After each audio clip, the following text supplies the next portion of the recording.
In the heart of an ancient forest, shrouded in perpetual twilight, lies a village of the locals as Dread Hollow.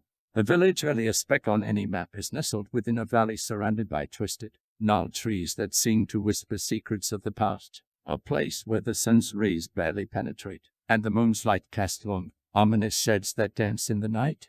Dread Hollow was once a thriving settlement, but over the centuries, it became a ghost of its former self. Tales of strange happenings and eerie sightings plagued the village, driving away most of its inhabitants.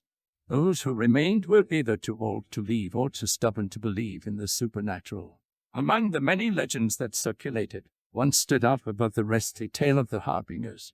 The Harbingers were said to be spirits of ancient guardians, once protectors of the forest who turned into malevolent entities over time. They appeared as grotesque, skeletal figures with hollow eyes that glowed an eerie pink, their bodies intertwined with the forest itself.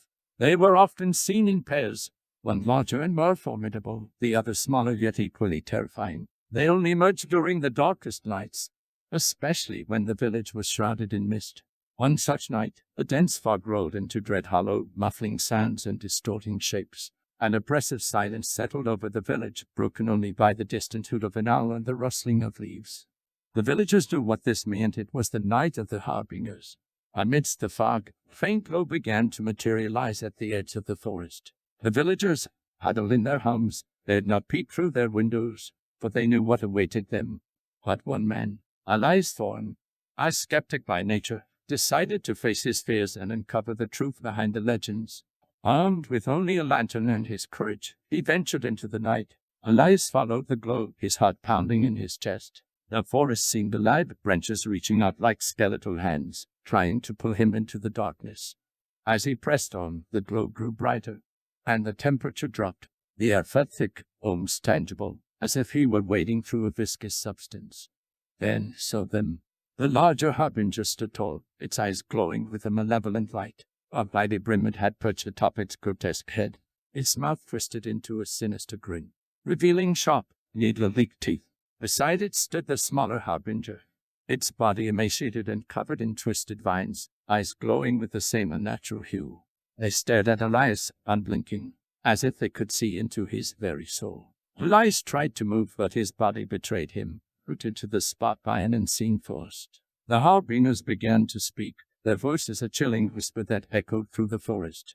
"Welcome, Elias Thorne," the larger one intoned. "You have sought the truth, and now you shall have it." The smaller Harbinger continued. "We are the guardians of this forest, turned to darkness by the greed and folly of men. For centuries, we have watched, waiting for the one who would dare to face us." Elias felt a cold sweat trickle down his back.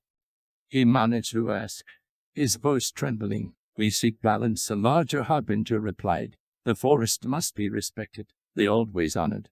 The villagers have forgotten, and so we remind them, in our way." The smaller Harbinger added, "You, Elias, have a choice. Leave this place and spread the word, or stay and join us in our eternal vigil." Elias felt the weight of their words, the gravity of his decision pressing down on him. He had always been a man of reason, but standing before these entities, he realized that some things were beyond human understanding. With a heavy heart, he made his choice. "I will leave," he said, his voice steady. "I will tell the world of what I have seen here." "Go then, Elias Thorne. But remember, should you fail, we will find you." With that, the grip on Elias loosened, and he stumbled back, his heart racing. He ran through the forest, the glow of the Harbingers fading behind him. When he finally emerged from the trees, the fog began to lift, and the village slowly came back to life. True to his word, Elias left Dread Hollow the next day, never to return. He became a wanderer, sharing the tale of the Harbingers with anyone who would listen. Some believed him, while others dismissed him as a madman. But the legend of Dread Hollow spread far and wide, a cautionary tale of the consequences of neglecting the balance between man and nature. Years passed, and the village of Dread Hollow faded into obscurity, forgotten by most. But on dark, foggy nights, when the air is thick and the forest whispers its secrets, some say you can still see the glow of the Harbingers, watching, waiting, ever vigilant, for they are the Harbingers of Dread Hollow, and their watch will never end.